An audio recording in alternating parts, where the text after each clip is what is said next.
River Road, you got me running way back home. River Road, you got me running all night long. You got me singing some canal boat song. River Road, you got me running all night long. Hello, everybody, and welcome to another episode of Niner Nuts. I am Dan here along with Eric. Easy E, say hello. What's happening, everyone? And actually, allow me to change this real quick. There we go. Ad-libbing on the fly. There we go. I'm Indiana Dan with Easy E because this is our weekly Friday parlay episode. But wait, guys, wait, and hold on. You guys did a parlay episode last week. You already set your bets for the Super Bowl. Our serious bet, let's call it, sure. But thanks to Bovada, not DraftKings, we had to go to Bovada for this one. We have found the more fun parlay picks. For some reason, they weren't on DraftKings. No slight on them. But James, excuse me, James was hyping up. No play on words there. The fun bets, like how long the national anthem is, and what's the Gatorade color, and we couldn't find them anywhere else besides Bovada. But we very much wanted to take a look at those, and we just found them on Bovada. It's a shame that James isn't here. He should be back here next week, but as they say, the show must go on. And Eric, you and I have each picked 6 that we want to go through. We don't have a graphic up for these. We're just going off our own prompters here. But I will open the floor to you, Eric. What is the first fun prop that caught your eye here on all these options that we had? Because there's literally like 100 options that we could pick from.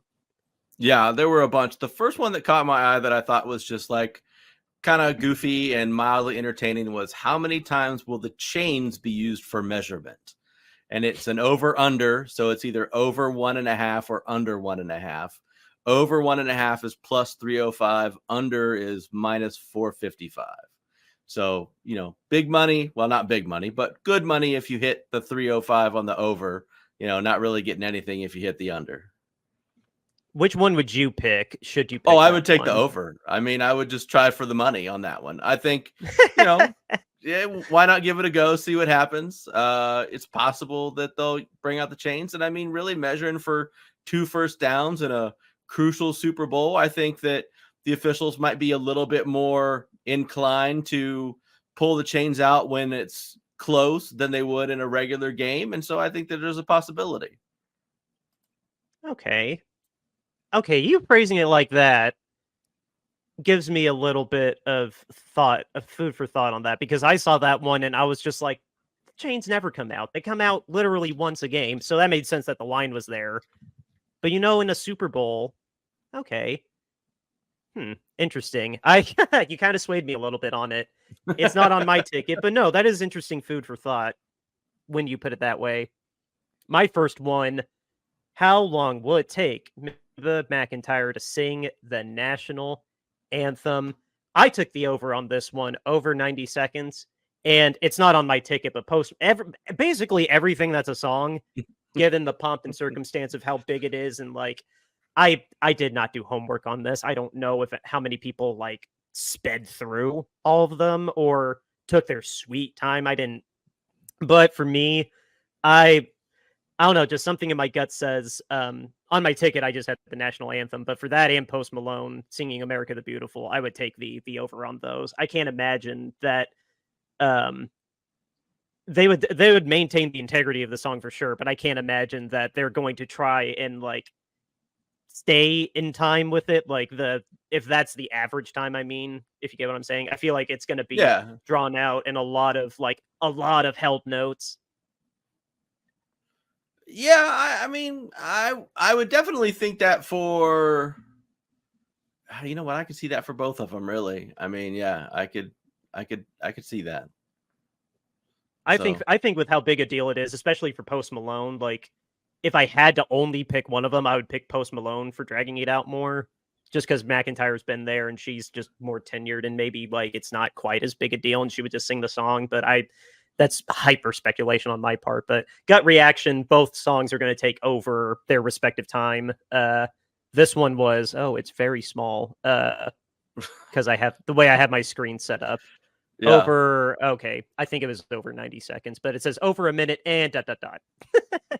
I think it was 90. I think it was 90 seconds though for the national anthem. But anyway, that's my first pick.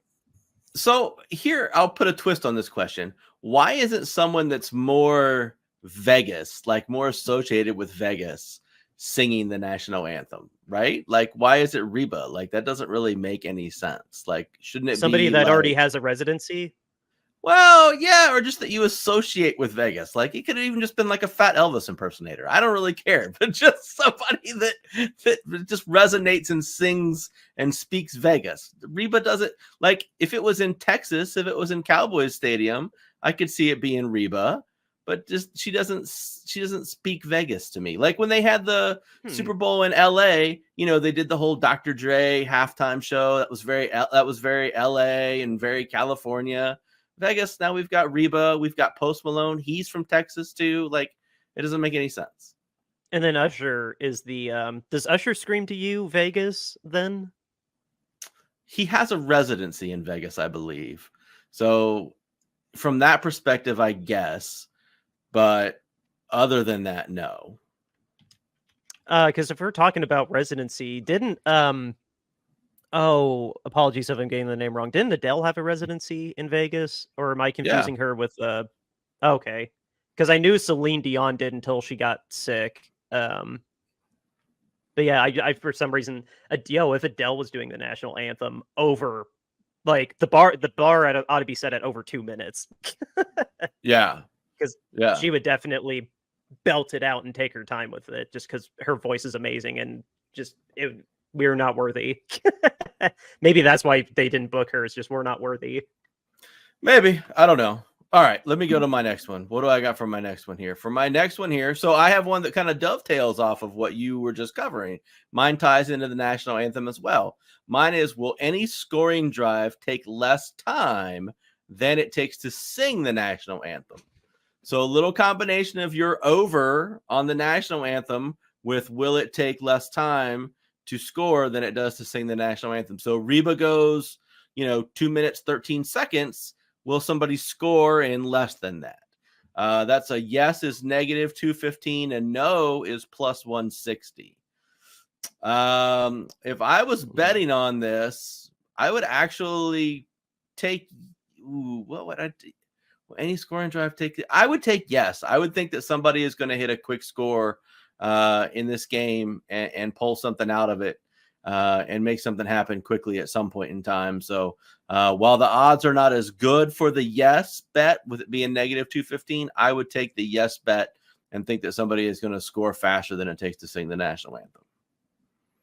It's, with the 2 minute drills in both, with the 2 minute drills at the end of each half, I'm surprised it's not more of a spread personally, but yeah, no, my gut would say that there's gonna be some, that's gonna be inevitable with how high the stakes are. Somebody's gonna have a successful 2 minute drill, or McCaffrey's gonna have a breakout, or Macheco's gonna have a jailbreak, or Debo might, or Kelsey might just barrel through the safeties. Like I can't imagine.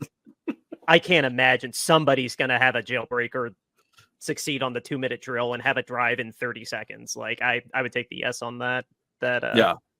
One drive will be faster. Yeah. But again, that spread's a lot closer than I thought. I thought the nose. I don't know. I'm surprised at that. Yeah. So all right, what do you got next? I love this next one. The Drake curse. What team apparel will Drake be wearing at the Super Bowl? I could see him. I could see him being a fanboy. I'm hardly a Drake fan. This is just talking out of my ass, earmuffs. But Drake, I really hope he wears the Chiefs, and I anticipate him wearing the Chiefs because I could see him definitely being just a fanboy and just like want to see the Chiefs dynasty like actually be solidified as a dynasty. Which I don't know how it's not called one now, but I think regardless of this, we are in a Chiefs dynasty personally. But yeah, I think Drake is going to rock some Chiefs gear. Well, if there really is such a thing as a Drake curse, then I hope he does rock the Chiefs gear because I don't want him wearing Niners stuff. it's kind of hard to say. The Niners are pretty popular in Vegas with it being so close to California. He might be trying to play into what he thinks is going to be the majority crowd. I've heard that the crowd there is majority Niners fans, so he might be trying to sort of like play along with who he thinks is kind of quote unquote the home favorite.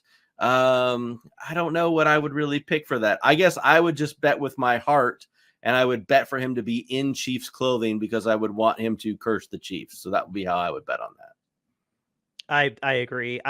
Yeah, my gut thinks he will, and like you, I really, really hope he does. Yeah.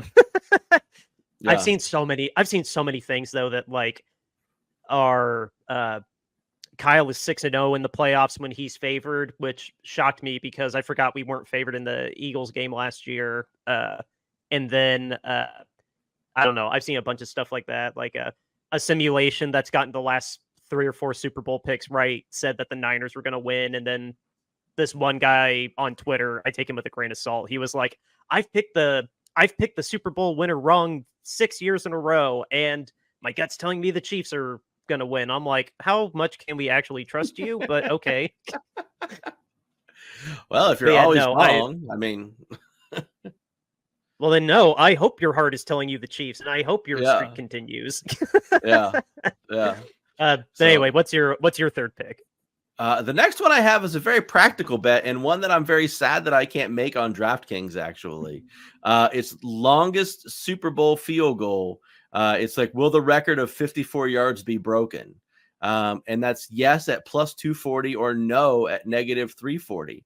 That's shocking that's not on DraftKings. I know. I'm going to look again after the show to make sure that it's not been put up there at some point in time, but it wasn't on the other day when I looked. 54-yard field, like a 55, 56, 57-yard field goal. That's not really that big of a task for Butker from the Chiefs. He'll kick that. And Moody's got a big leg. Whether or not he would make it or not, kind of sketchy, but he at least does have the big leg to kick it. Kicking his longer. His long was 52, wasn't it? I don't remember. So, but long field goals are a thing in the NFL now. People aren't afraid to kick 50+ yard field goals. So this one felt like it was actually a fairly attainable bet that could be achieved. And with it being positive odds on the yes bet, I was really excited to see that. So I would definitely take this. I'm definitely going to try to see if I can actually bet this somewhere. Oh no, I would too. That's yeah, okay, I pulled it up here on The Athletic. Moody's longest kick was 52 yards, and that was his only attempt 50+, and he was 1 for 3 on 40 to 49s. I think one of them was a block, though, but but anyway, that does not make me feel any better, Dan.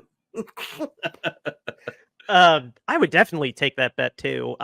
Because Butker is like Elliott. I've seen Butker make some stupid, ridiculous kicks, and I'm keeping we're sticking with him, so I might as well try to invest some faith into him. I don't want to put that bad mojo out there for our own kicker. But no, why wouldn't we take this one? I would absolutely say someone is gonna make that I'm shocked it's that low. I absolutely would take that bet, even if it doesn't happen. I'd enthusiastically take that bet too. Yeah. So, all right, what do you got? The next one is one that seems very, very reasonable for me, given the quarterbacks that we have in this game. Purdy, he's not immune from interceptions. Specifically in the Super Bowl, Patrick Mahomes has thrown a lot of interceptions. If you actually look at it, it's not a lopsided. Like, I think he's still thrown more touchdowns than picks, but he throws a lot of picks. When you look at his 3 Super Bowls up to this point, he's thrown a lot more picks than he does in the regular season. So is the first turnover of the game an interception? I think that's an easy yes. It's minus 150, surprisingly. Like, I guess a lot of people are willing to take the gamble that someone's going to have a muff punt or somebody has a fumble. But no, I think, I don't know. I'm not convinced that somebody's going to have a case of the Butterfingers. I think regardless of who it's going to be, like I said, Purdy's not immune to picks. I would not be surprised if he threw one. And then I'm for sure expecting Patrick Mahomes to throw at least one pick because he has every Super Bowl. So yeah, I feel very confident that the first turnover of the game is going to be an interception. Now you've got me wondering if I can bet on DraftKings that the total number of interceptions in the game will be 2+. I'm gonna have to check that out now, because I think Purdy's going to throw at least one pick for sure. Yeah, I agree with you. The way he's played in these playoffs, yeah, he probably will. Like, I'm just anticipating that in my gut already. Yeah, well, and then anytime he's played, so there's a really great article on ESPN today. If you haven't got a chance to read it yet, Bill Barnwell, who I read everything that he puts out. His articles are always great and fascinating with all the detail that he puts into them. He does a tremendous breakdown. He does a tremendous breakdown of the Super Bowl in terms of the Chiefs and the Niners going at each other. And he has a section there where he breaks down Purdy's struggles against top 10 defenses versus everyone else. And there's a big decline in Purdy's statistics against really good defenses. So, and his interceptions go way up. So to your point, I think Purdy throwing a pick is pretty likely to happen. Well, that's the big thing that I've been harping on all week is that Kansas City secondary is legit. Like, there were so many of the picks in Baltimore were just flukes. Like, you're not going to get 3 picks on 3 tip drills again. That's such an anomaly. But no, he struggled against Cleveland, and he struggles against good secondaries. And I mean, who doesn't? But no, that is probably the hardest thing for him to do is face an aggressive secondary that Kansas City has. Not that we can't overcome it, but yeah, no, the first turnover of the game is going to be a pick. It's because Patrick Mahomes likes to throw picks in the Super Bowl too. He's thrown at least one in each of them, whether he won or not. But yeah, anyway, what's 4 now? We're on 4. This would be my 4th one, and I think this was I don't know if you ended up picking this one as well when we were going through them here a little bit before the show. You had said this one caught your eye, so I also have this one. It's Super Bowl receptions record of 14 catches to be broken. I don't know if you ended up settling on that one or not. So the yes we can tag team is this one. Yeah, the yes on that is plus 725. The no is minus 1800. So if I was betting this, I would obviously just bet yes because I'm chasing the money. I think it's possible that that record could be broken. If I was going to look at that from a strictly Niners perspective, I think that it's possible that Debo could get that many touches. It's possible that McCaffrey could get that many touches. Those would be the 2 leading candidates that I would think from a Niners perspective that would potentially get that. I don't think Ayuk would get that many catches. I guess Kittle would be a really, really, really long shot in my mind to get that many catches. But I could see Debo getting that many catches just through, if they run a bunch of those little pop pass, jet sweep kind of things, we forget that those count as passes, right? When Purdy just chucks the ball, 6 inches in front of him and Debo picks it up, those count as passes. So, you run 3 or 4 of those a game, plus just the general targets that he could potentially get if Ayuk is double covered in this game. It would be potential that he could get those. And then, like I said, McCaffrey is always an option. If they have to go to some sort of a quick passing game or, having to do a lot of check downs and stuff like that, you could easily see where McCaffrey could pile up catches. See, I worry if we're going to be so spread out. So because we usually spread the ball out pretty good as best as we can. But even if we have to screen past McCaffrey all day or Debo getting 14 targets, I think is realistic. But I looked at this as more of where else is Pat going to go? I don't think it's going to be Rice. Sky Moore got activated off IR, and so did Jerick McKinnon.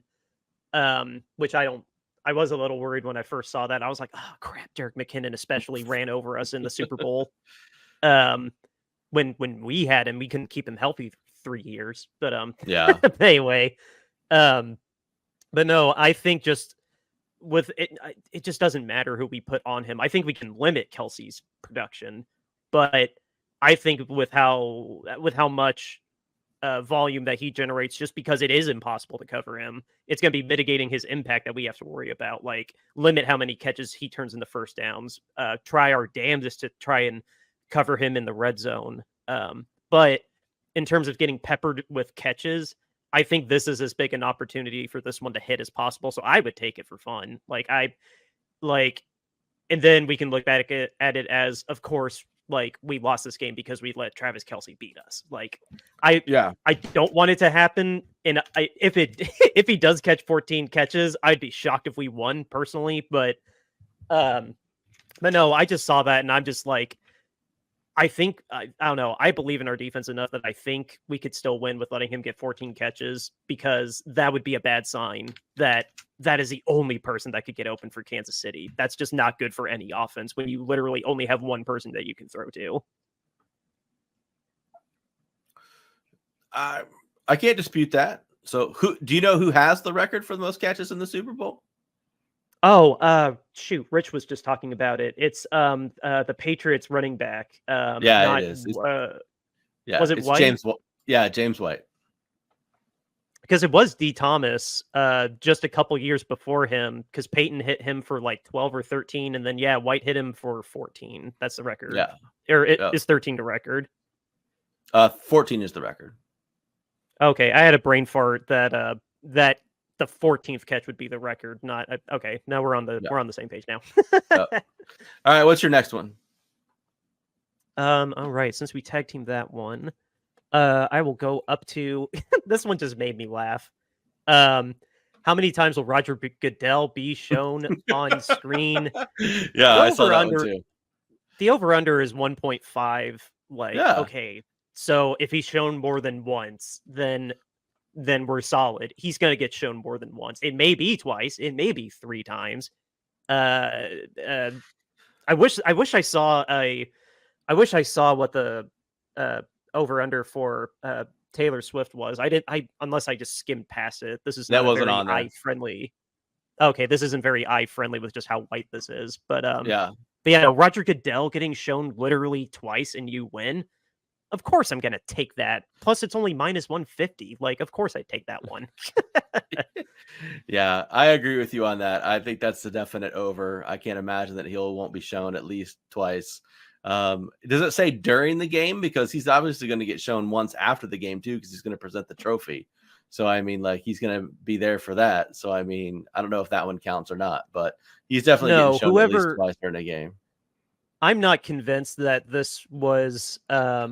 I don't see Bing telling me that this website was translated, but I don't believe that somebody with an English degree wrote this website, because that variable is not a part of the question.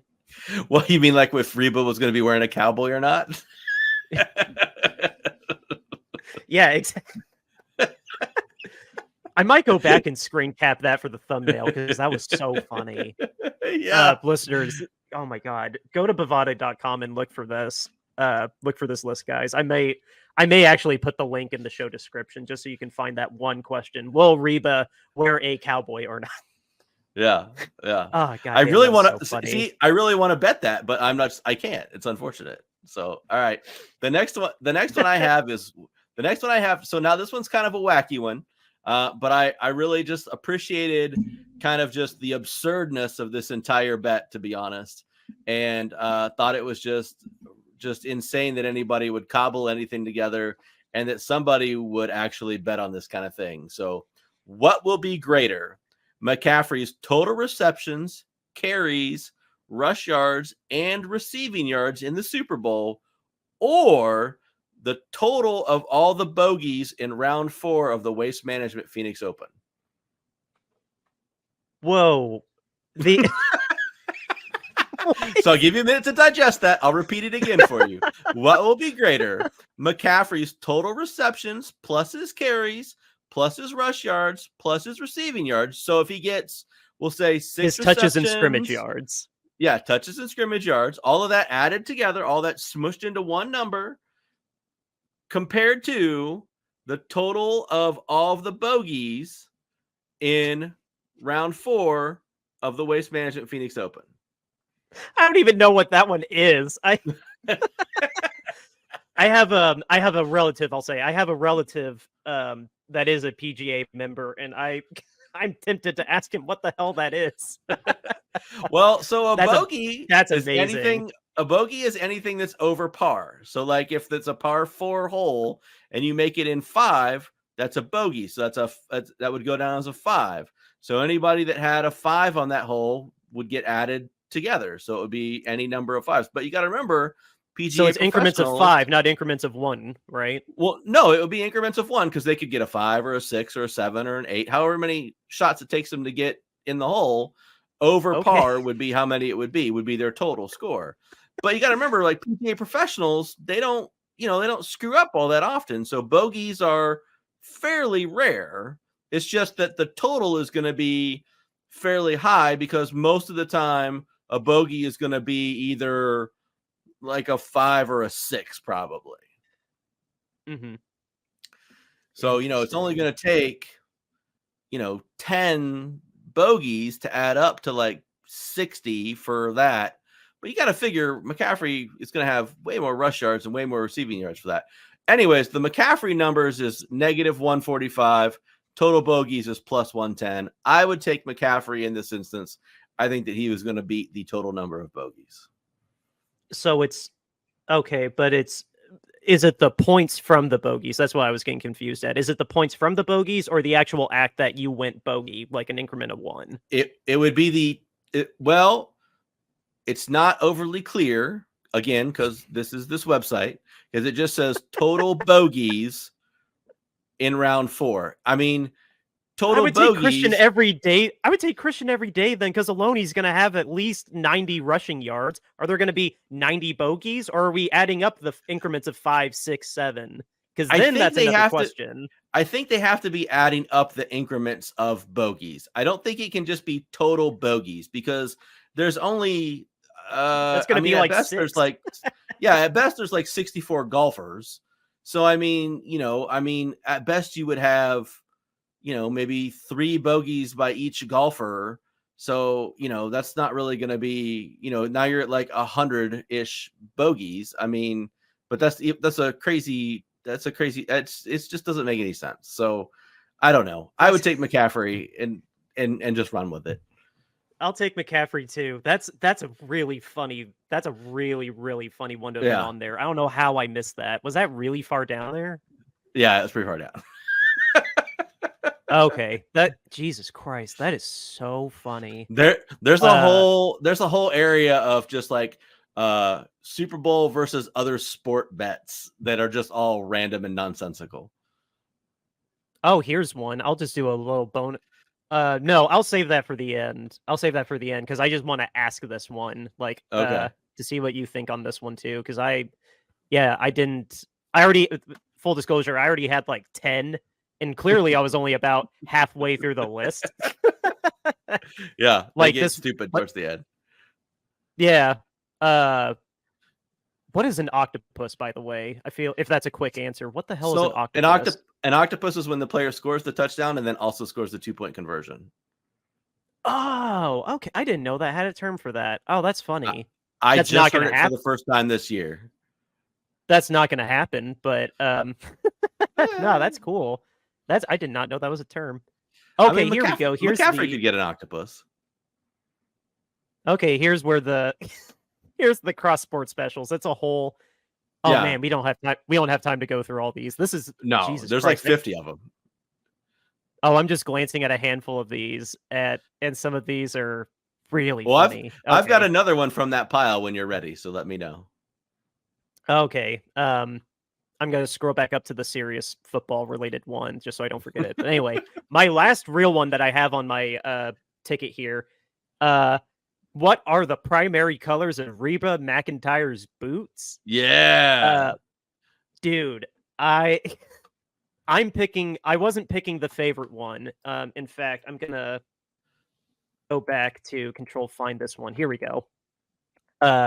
What are the primary colors of Reba's boots? The favorite in this one is black at plus 200, but I'm going all the way down to 2, 3, 4, 5, 6 to purple at plus 1,000 because the primary color of the Super Bowl logo is purple. I've been looking at Radio Row. I've been looking at Radio Row. It's decked in purple. I don't know. I just got a feeling that she's going to rock the boots. I'm not saying the hat. I didn't have enough confidence to pick the hat, but that was the one right below it. But no, I think she'll keep in tow with the purple theme with the boots. So I don't know why that's plus 1,000, but that'd be my pick. I actually really like your insane betting logic on that, to be honest. I think the fact that you've kind of tied that into the logo and the color theme of the Super Bowl and everything like that, I think that fits pretty spot on. And I would also... It seems more likely with the boots than the hat. Yeah. I mean, I just don't think... I mean, if I was picking boots, I would just be picking a color of boots, right? I would just be going, red, right? I would just be picking a color. But you've actually given me a reason to like choose purple, so I would pick purple based on your crazy logic. Looky there, yeah. Purple. Yeah, I mean, yeah. There's a little bit of red and amber. There's red for the too. Sunset. Yeah. Or but I think I think your idea for purple is pretty sound. Thank you. I appreciate that. Yeah. Was the one you just said the last? Yeah, you started off all this, so you've gone through your 6 now, right? Oh, I have one more. Okay, no, let's go for the one more because I have one bonus one too. Okay. Or I have that. Or I have the bonus one that I want to see your opinion on. Okay, I have. Here's another. It's another cross sport one. What will be greater, Deebo Samuel total targets in Super Bowl 58, or total goals between the Canucks and Capitals that play earlier that day? Oh my gosh. What an average hockey game typically ends in like 2-1 or 3-1, and it's Deebo's targets. Yeah, it's Deebo's targets. So Deebo's targets is -130. Total goals is even money. So I would take Deebo's total targets because I think that the Niners are going to have to use Deebo pretty exclusively. And again, those little pop passes that he gets, those add up as targets and are pretty cheap and easy targets, especially those little screen passes that he gets too are cheap and easy targets. So, I mean, I think he could have 6-7 targets pretty easily. That's a decently high scoring hockey game. So I think the total targets would win out.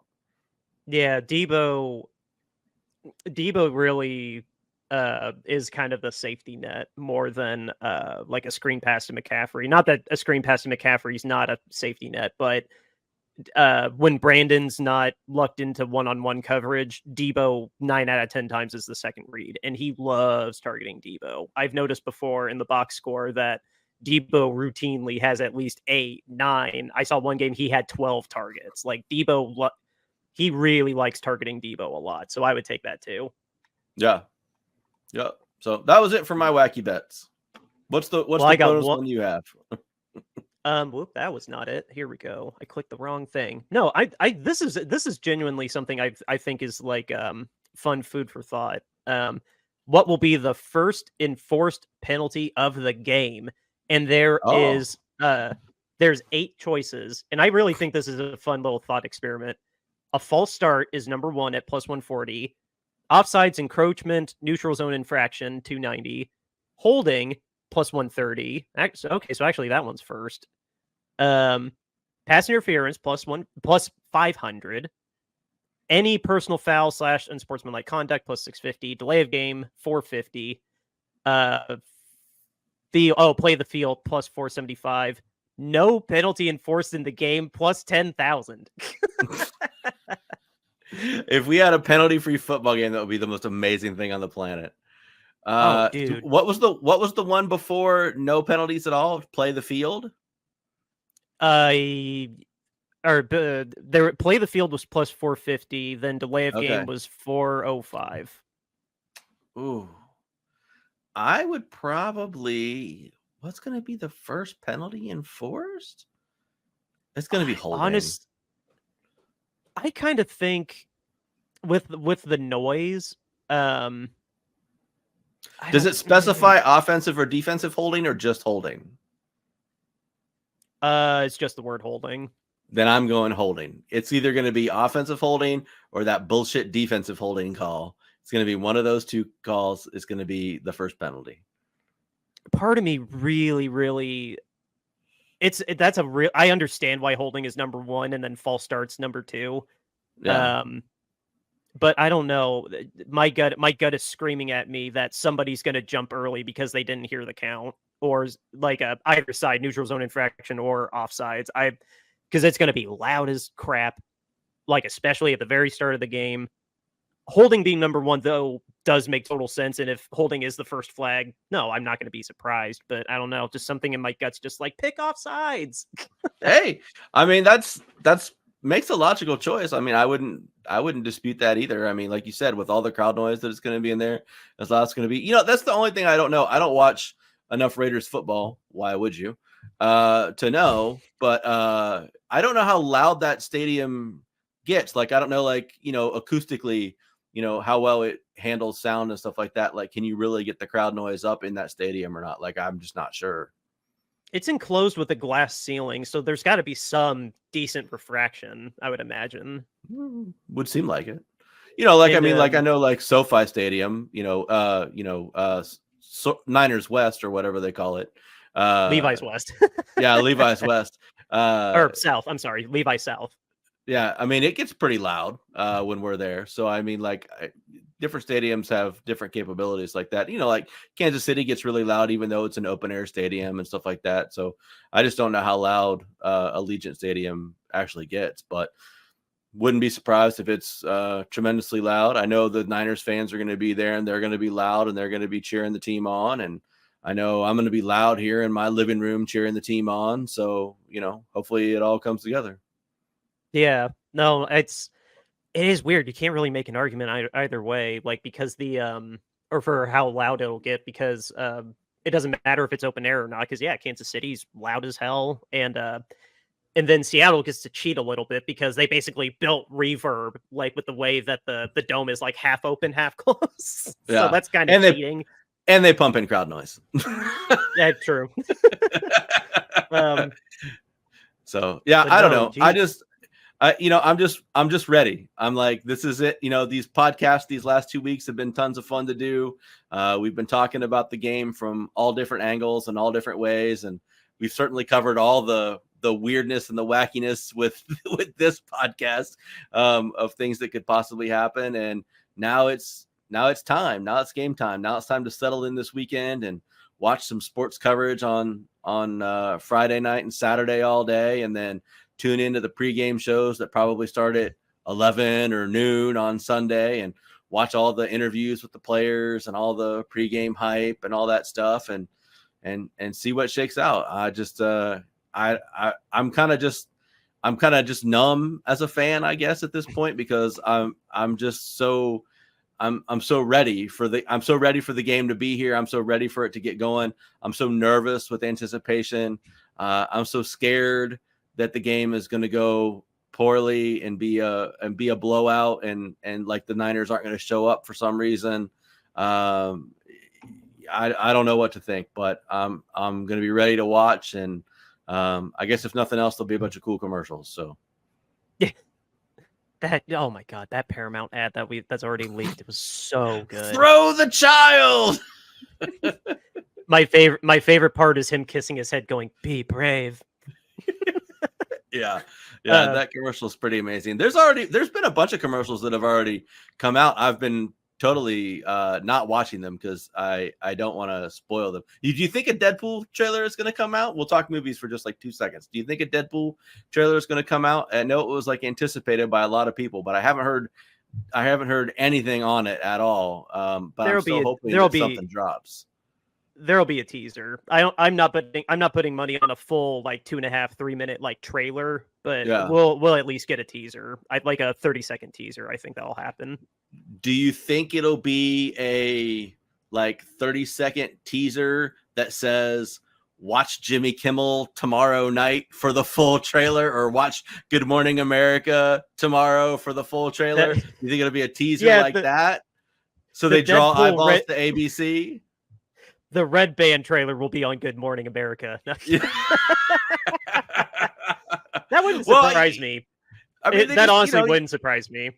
you've got to be aware of all that cross marketing. So like, do they do something, because it's Deadpool, right? So they do something wacky where he comes out and he's like, oh, we really wanted to show you a trailer during the Super Bowl, but it doesn't do any good to show it's on a network that's not ABC. So our trailer is actually going to be shown on ABC tomorrow on the Jimmy Kimmel Show. So be there when that goofball Ryan Reynolds shows up to make an appearance or something stupid like that. You know, maybe they do something wacky like that.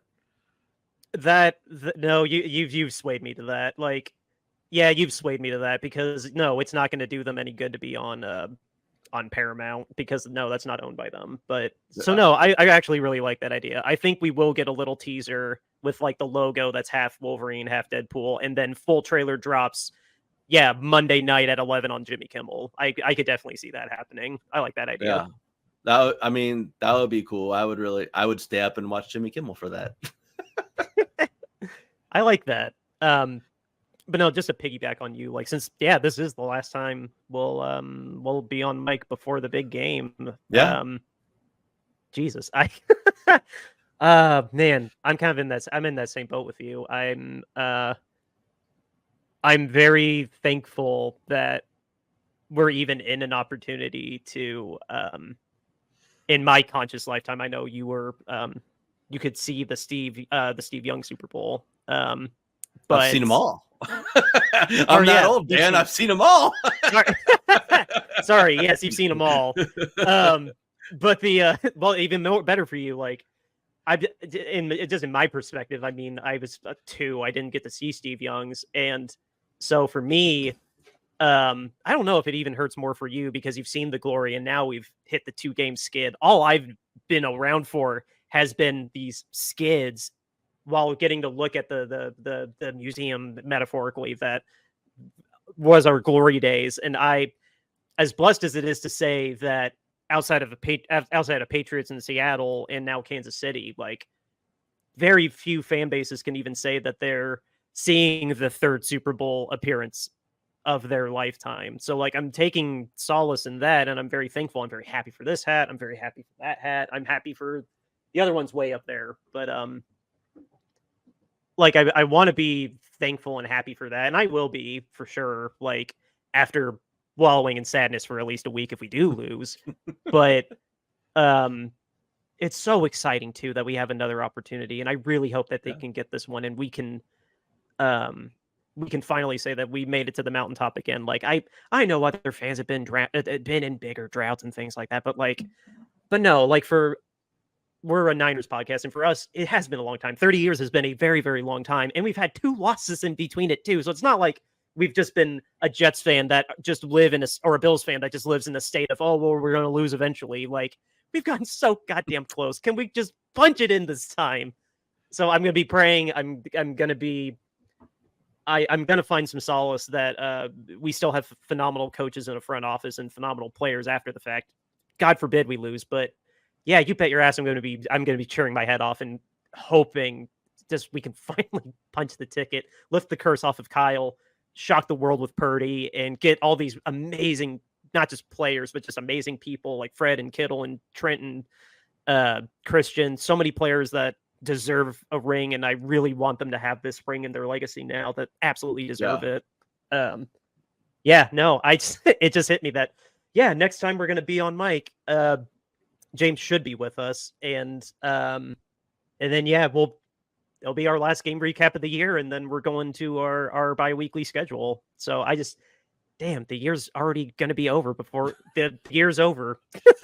Yeah, it's wild. I'm so thankful we're here. I'm so thankful we're here and still talking football. But of course I'm nervous.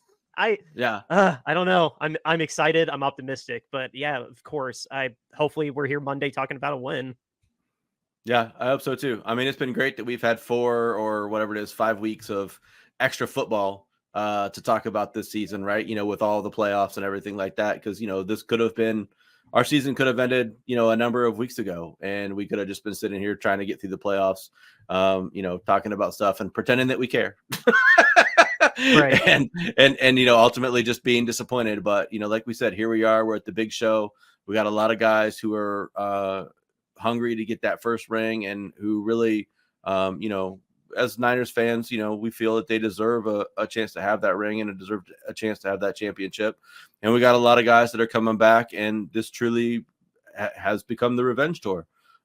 They've circled back around. They've finally gotten back to the Super Bowl, and here they are back again against the Chiefs. And this is their chance. Kittle, everybody's seen the video now of Kittle standing on the sidelines where he's sitting there, I will be back. I will be back. I will be in this place again, and I'm coming back with a vengeance. Well, oh yeah, here you go. Here you go, my man. Here's your chance to come back with a vengeance. Here's your chance to dismantle Kansas City, beat them in a way that we couldn't do it before, and take that trophy home. And let's hope that they can do it. Yeah. Oh Jesus. I don't know. I don't want to get emotional because I could say too that like I don't know. It's already been an emotional season just because I lost my dad right before the start of the season. So I know, like, I don't know. I kind of do want to be able to call mom and say I wish I could, and tell her that I'm shaking my hat in front of I have a Bears uniform up because dad's favorite team was the Bears, and I hope I can shake my hat and just tell him, hey, we finally pulled it off. Like, yeah. I don't know. It's been a very strange but very blessed, wonderful season. The fact that we're even in the Super Bowl. So I of course I want us to win. I'm not trying to say I already know we lost, but because I haven't read the script. But no, it's been a wild, crazy season, and thank you for just being the shepherd to remind me, like, hey, next week's our last game recap, Dan. Well, thanks for bringing reality in, Eric. I appreciate it. and we end the podcast on a bummer note. Yeah. Oh man, we've James and I have joked about that the show's over when we win the Super Bowl. No, I'm not going to let the show end without the Super. If we win the Super Bowl, I'll put it out there now. James can hear this afterwards. We're not ending the show if we win the Super Bowl. If that's ever been a tease, we'll go for two. Yeah, we're not ending the show if we win the Super Bowl. To make that abundantly clear. But oh man, we've just been. We need a. I know this is. I don't care that we went long on this one, but I think it's time now for us to thank our sponsor who's been with us the entire ride of the season, RoyalRetros.com. What is RoyalRetros.com? It is your go-to place to get an authentic throwback jersey. We are a football podcast, but they cover all the major sports if you care about them. Basketball, baseball, hockey, it's all there. But for us Niners fans, go check out the Candlestick Collection. It's curated with the Bay Area in mind. And once you find something that you like, use promo code Shady Sports to get 10% off of your entire order. Again, that is RoyalRetros.com with promo code Shady Sports. It helps us out. It helps our parent channel, Shady Sports Network, out. And just go to RoyalRetros.com and get yourself an authentic throwback jersey today. Our charity that we've been spearheading for a crisis center in Kentucky. Full disclosure, we were going to have the unveiling of said crisis center. I'm going to keep that behind the curtain for now, partly because James isn't here, and then otherwise the guest, we had to reschedule with the guest too, just by happenstance. It wasn't a correlation, but no, we will reveal them very soon.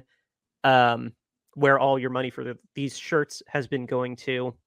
We were inspired to do this because of the allegations brought about by the Texans minority owner, even though we've also it's always been in the back of our mind because of Dan Snyder and then Jake Tepper being a dickhead, and our own acting owner, CEO, I know he's technically the CEO, Jed York, was doing some things that we don't necessarily agree with either. So we started the hashtag owner accountability, owner standards over player standard, or owner standards greater than player standards, hashtag owner accountability. I don't know why I needed that like the teleprompter, but but yeah, we wanted to spread this hashtag like wildfire because we think owners need to be held to the same standards as players do. And to do that, we created these shirts. Like I said, they're raising money for the soon-to-be announced Crisis Center in Kentucky, and they are available at bonfire.com. This is our standard shirt with the hashtag on it. It's got the most colors. It's got the most variety of styles you can get it in. Hoodie, long sleeve shirt. That and the pricing starting at $22.99. The next shirt, this one is the cover art. If you listen to us on Apple Podcasts, Spotify, and not just the YouTube channel. Again, pricing starting at $22.99. The next one's our alternate logo. This one is a particular favorite of mine. It's a very nice shirt. You've seen James wear it here on camera a few times. Pricing starting at $22.99, just like everywhere else. And just like everything else, all the proceeds are going to this crisis center. The last shirt is our mascot, a nut eating nuts while wearing his 49ers hat. And this week he is anticipating a victory and cheering us on against the Kansas City Chiefs in Super Bowl 58. All those shirts, again, you can find the link to Bonfire in the show notes, and we are still selling them. We don't want any money from these shirts. We want them to go specifically to this crisis center that we will name and bring somebody from the organization on air for an interview in the coming weeks. Once we have the specific date locked in, we'll let you know. But for now, to support the cause on bonfire.com. And I mean, I guess I could have a little news blurb here. I don't know if you saw the text. I keep wanting to talk about the coaches, but I want to save it for a bigger episode because the carousel deserves a bigger episode. I know it, but I had to lull out loud that Greg Roman got hired by Jim Harbaugh and they're having a reunion out in Los Angeles. Yeah. What did you think of that? I don't have any idea why he would go back to Greg Roman. I mean, Greg Roman kind of seems like he's a one-trick pony in terms of... Now, don't get me wrong. He worked wonders with Colin Kaepernick. He did great things with Lamar Jackson, but that seems to be his bread and butter, is that mobile, versatile running quarterback.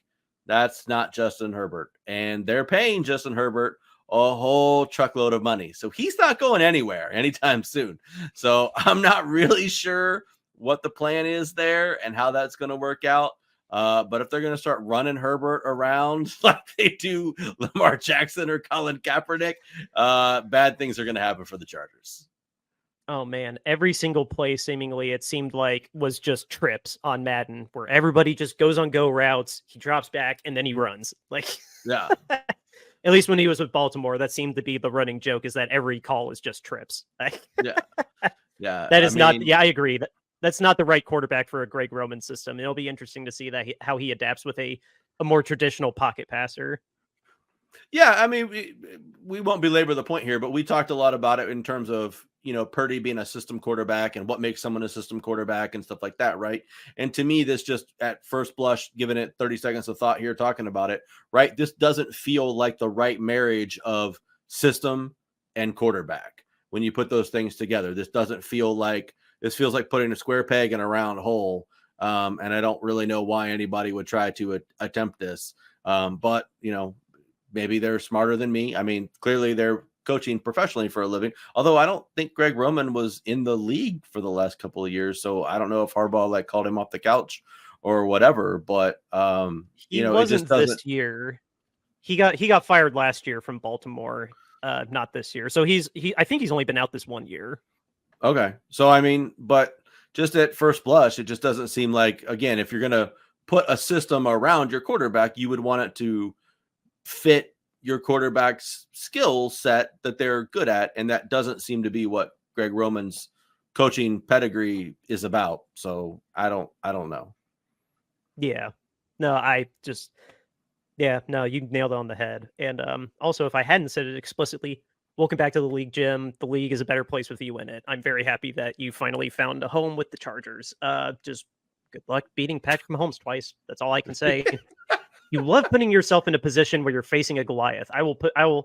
That's been your MO. Seattle, because of Pete Carroll and your rivalry with him. Michigan, trying to take down Ohio State every year. Now you're trying to take down Patrick Mahomes twice a year.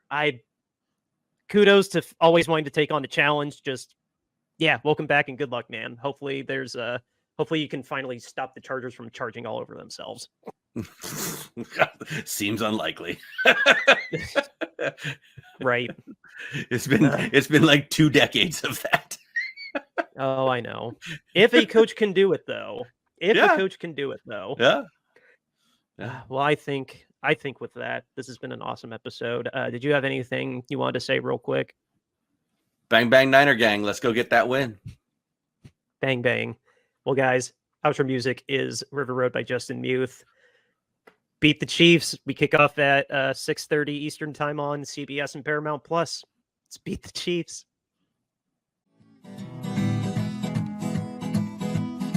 River Road, you got me running way back home. River Road, you got me running all night long. You got me singing some canal boat song. River Road, you got me running all night long.